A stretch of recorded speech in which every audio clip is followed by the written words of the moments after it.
Yang kita akan bahas bukanlah sebuah dongeng, tapi merupakan janji Allah Subhanahu wa Ta'ala, nyata adanya. Yang kelak menentukan surga dan neraka kita adalah diri kita sendiri. Jadilah orang yang cerdas, mengutamakan kehidupan yang kekal daripada kehidupan yang sementara.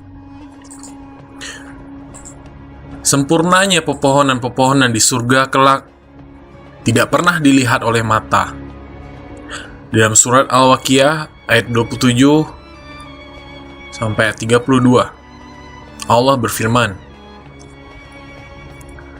golongan kanan adalah orang-orang yang menerima buku amalnya dengan tangan kanan.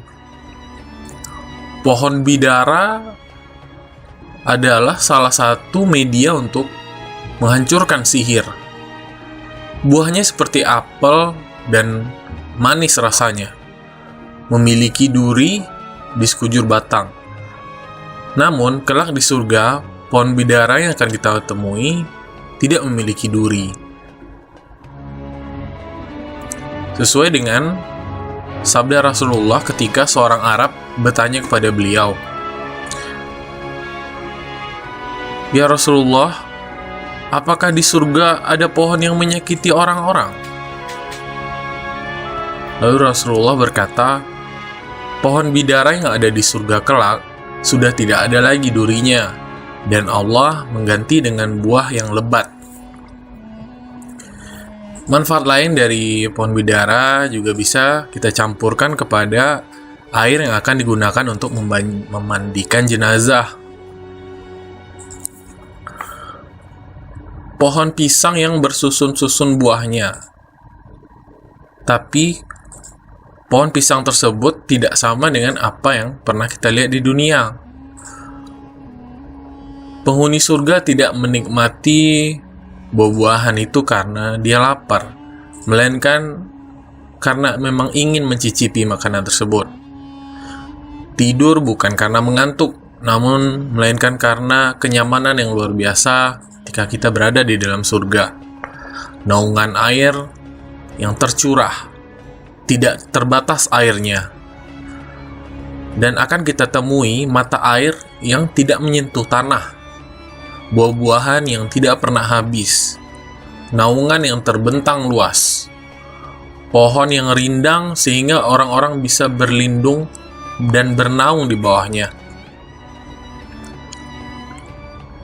Dalam surah Ar-Rahman ayat 46 sampai 47 Allah berfirman, pepohonan yang banyak dan kedua surga yang berwarna hijau, atau yang dimaksud mungkin penuh dengan pepohonan. Dalam surah Al-Musallat ayat 41 Allah berfirman bahwasanya ada mata air di dalam surga. Rasul menjelaskan dalam sebuah riwayat, di surga terdapat sebuah pohon yang untuk melintasi rindang pohonnya, seseorang pengendara kuda membutuhkan waktu 100 tahun lamanya untuk melewatinya. Jika kalian menginginkan melihat pohon itu, maka bacalah firman Allah Al-Waqiah ayat 27 sampai 32. Dan naungan yang terbentang luas dan air yang tercurah. Dalam riwayat lain, Rasulullah bersabda, aku mendengar Rasul menyebut Sidratul Muntaha.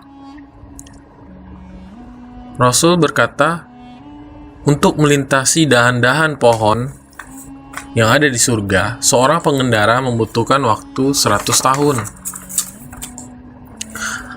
Atau beliau bersabda, bernaung di atas dahan-dahan pohon itu 100 orang pengendara. Hamparannya terbuat dari emas, buah-buahannya laksana puncak gunung. Batang pohonnya terbuat dari emas, buah-buahannya banyak bergelantungan, dan pohon kurma di surga kelak, akarnya terbuat dari permata yang berwarna hijau. Begitulah surga. Walaupun memiliki nama yang sama, tapi bentuk dan rasanya berbeda. Batang pohon di surga terbuat dari emas merah, pelepahnya adalah pakaian ahli surga. Darinya terbuat pakaian dan gaun-gaun ahli surga, dan buahnya sebesar kendi, yang warnanya lebih putih daripada susu, rasanya lebih manis daripada madu, lebih lunak daripada buih, dan tidak ada bijinya. Makanlah para ahli surga dengan sepuasnya, tanpa rasa kenyang. Apabila kita di dunia, kawan yang paling terbaik pun hanya bisa maksimal mengantarkan kita sampai ke liang lahat. Namun, ibadah dan amal soleh akan mengantarkan kita sampai ke surga, kenikmatan yang abadi. Rasulullah bersabda, sangat mengagumkan pohon di surga, tingginya perjalanan 100 tahun, pakaian ahli surga keluar dari kelopaknya. Dalam hadis lain, tidak ada satupun pohon-pohon di surga melainkan batangnya terbuat dari emas. Dalam hadis lain, aroma surga adalah belas kasih. Ulama berpendapat bahwasanya saking hangatnya cinta kasih antar penghuni surga, maka seolah bisa diciumi kehangatan dari persaudaraan kelak para ahli surga. Dalam hadis riwayat Tirmizi, Rasulullah bercerita, aku bertemu dengan Ibrahim pada malam Isra Miraj. Sampaikanlah salamku, wahai Muhammad, pada umatmu, dan kabarkanlah pada mereka bahwa surga itu tanahnya harum, airnya menyegarkan, surga itu lembah yang subur, dan hiasannya adalah tasbih, tahmid, dan takbir. Ibadah yang tersisa kelak di surga adalah zikir. Oleh sebab itu, saudara-saudaraku, janganlah sampai kita melewatkan waktu dengan hanya terdiam.